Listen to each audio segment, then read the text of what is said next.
जैसे कोई मित्र और उसकी पत्नी आ जाते हैं मिलने के लिए, तो हम क्या करते हैं, मित्र को भी पूरा रिस्पेक्ट देते हैं, आओ आओ भाई साहब यहाँ बैठो।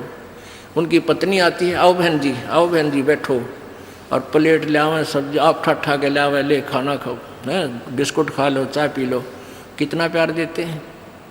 और अपनी पत्नी ने खुरकावा गुटकी गाल है तो, और दूसरे की पत्नी को कितना प्यार से बोल रहे हो। तो क्यों ना हम अपने घर में भी ऐसा ही माहौल बना लें। अब जैसे घर में कोई नुकसान करके कोई राजी नहीं, कोई नहीं करता, ठीक है, अनजान बालक तो कुछ भी कर दें, ना पत्नी करे नुकसान और ना ही पति कर सकता, ये तो होना हो सब वो हो जाता है। तो हमने अपने इससे आधे क्लेश को तो हम स्वयं अपने सोच से मिटा सकते हैं, और साथ में भगवान भी रहेगा आपके। एक बुढ़िया अपनी पुत्र वधू के साथ घनी लड़ा करती, निरीकली आ रही थी, और उसका पुत्र आज्ञाकारी था। वो आते गंदी तेरी बहू ड्यों करे है, तेरी बहू ऐसे करे है, वो आते उस बहू ने अपनी पत्नी ने गढ़ता, वह बेचारी अपना टाइम पास करी। एक दिन क्या हुआ कि कोई बहन सत्संग में जाया करती थी, और उस बुढ़िया तो बोली, अपनी सहेली तो यानी बुढ़िया वह थी, बुजुर्ग वो थी, कि चल सत्संग में चलेंगे, थोड़ा सारे दिन बहू के लड़े जा है, तेरा भी मन और सा हो जाएगा। तो वह भी चली गई, उन्होंने ज्ञान सुन लिया, अच्छी आत्मा थी, सत्संग का असर हो जाता है।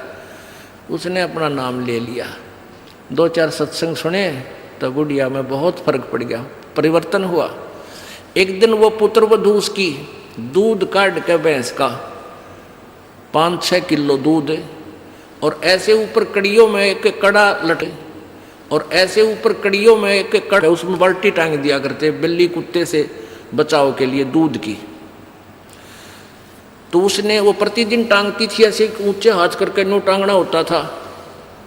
तो वह दूध काट के ले आई पुत्र वधू, और उधर से वो उसका ध्यान दूसरी साइड हो गया, और वो नो करके एक बार तो नो कर लिया, अभ्यास सा था उसका बड़ा है, नो करके नो किया, वो उल्टी साइड तो लग गया, और वो टंग्या को नहीं, उसने सोचा टंग्या छोड़ दिया, वो छोड़ते बाल्टी नीचे गिर गई, सारे फर्श पे दूध फैल गया। अब वह पुत्र वधू उस एटम बम का नहीं देखा बुढ़िया की तरफ, आज्ञा बेरानी के सुनावेगी। तो अब बुढ़िया बोली, बेटी कोई बात ना, आज ये हमारे बाग में ना था, इसने ठा ले, इसको ऊपर से साफ करके और भैंस के चारे में डाल दे, कोई बात ना, ये तो अपने बाग में ना था बेटी। अब पुत्र वधू सुन होगी कि आज इस तोब में तो गोले ना लिख ले, यद बहुत मीठी बाणी बोली, ये कौन सा स्टेशन पकड़ गई बुढ़ी आज या। तो उसने आके अपनी सास के चरणों में शीश रख दिया, और कहने लगी, माता जी मेरे से भूल से होगी, मैंने जान के नहीं। अब बेटी मुझे पता है, ये तो होना था, दूध तो जाए लिया, ये लड़ाई शेष थी, ना दूध आवे बेटी, चाहे मैं लड़ लूँ चाहे ना लड़ लूँ। बुढ़िया ने, उस पुत्र वधू ने सोचा, या तो बोला था ठीक से, कदे वैसे कह रही हो, पहले तो उसने नहीं सोचा था कहीं या वैसे ही कह रही है छो में, और फिर उसने नहीं सोचा भी पक्का मेरा बुढ़िया का जो पटेगा इसका बेटा आवेगा सामने। अब सामने वो लड़का आया, बुढ़िया ने कोई जिक्र नहीं कराया, कत्ती भी क्या का भी, वो खाना खा के अपने जाके पड़ के सो गया, कोई जिक्र नहीं कराया। तो बहू का भी असर हो गया, उस बेटी का भी, अपनी माँ के खूब सेवा करे हैं, खूब लत्ते धोवे, यानी पहले तो वो अकड़ी रही थी दोनों, दो बुढ़िया सुनावे, बहू ना बोला तो वो काली जरूर मारने थी, पोऊंगी तेरे पूड़े। तो ऐसे जो आधा दुखता हम आप पैदा कर ले, कोई भी हानि होनी से वह होगी, वह तो होने तरह ही वापस ना कोई करके राजी वैसे हो जाती है। तो फिर उस बात ने बतंगड़ बना लेंगे, यू काल बनवाता है। अभी 1-2 महीने पहले एक माई आई, वह कहने लगी जी मारी टूम लिकड़गी, यानी गहने आभूषण रखे थे एक डब्बे में बंद और ताला लाग रहा, टूम ना पाई। मैं बोला बहन बात सुन ले, आप किसी का नाम मत लेना घर में, किसी पर शक ना करिए, जब तू वचन पर डटेगी ये टूम कितना नहीं जा अपने आप आ जाए तेरी। ने बोली जी आपकी आज्ञा का पालन करूँगी। मैं बेटी तो खाम का मैंने इस दृष्टिकोण से कहा था इस दास ने कि वो जात ली, वो तो जो चोरी होनी थी वो ली, अब यो एक दूसरे पर शक करके दुश्मन और बन जाएंगी, एक कड़ा और काल शुरू करवा देगा।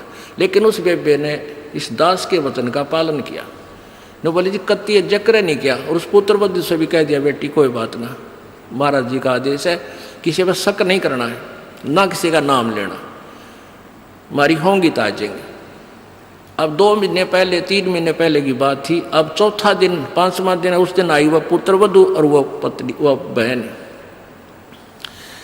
न्यो बोली जी वह न्यो की न्यो पागी टूम 2 तालियां के भीतर, और इस बउआ का हाथ लगी या भाजी आई कि माँ देख टूम न्यो की न्यो दरी इसमें, और वही डब्बा न्यो का न्यो उन तालियां के भीतर है। कल बतावा रो में चौथा 5वां दिन आकर। तो पुण्यात्माओं इस युग काल चाव है कि इनके रोज जूत बाजे, किसी भी कारण से पिता पुत्र की, भाई बहन की, और आपस में पति पत्नी की, सास बहू की, इन्होंने तो फिर आपस में फिर समाज की। इसने ये चाहता है कि भक्ति तो दूर हो जाए, भगवान का नहीं सोचे, नहीं अपने ही खड्डे में आप पड़े रहें। और परमात्मा चाहता है ये बच्चे आपसी राग द्वेष छोड़कर मेरी तरफ ज़्यादा ध्यान दें, तब कल्याण होगा। अब क्या बताते हैं, पति मिलन की यानी सतलोक के मालिक कबीर परमात्मा के पाने की आपको विधि बताते हैं। सुन आत्मा चितला के और सतपुरुष से कर ले सगाई, गुरु बिचौला बना के। आप जी की सगाई करवा दी इस दास ने सत्य पुरुष से सभी की, और सगाई होगी तो ब्याह भी होगा, और ब्याह होगा तो पति के घर भी जावांगे। और जिनका कितने सगाई ना कुछ सलसलाए नहीं है, वो तो कंवारी हैं, तो वो जाएंगी क्योंकि वो तो यहीं रह जाएंगी, अभी यहीं रहेंगी।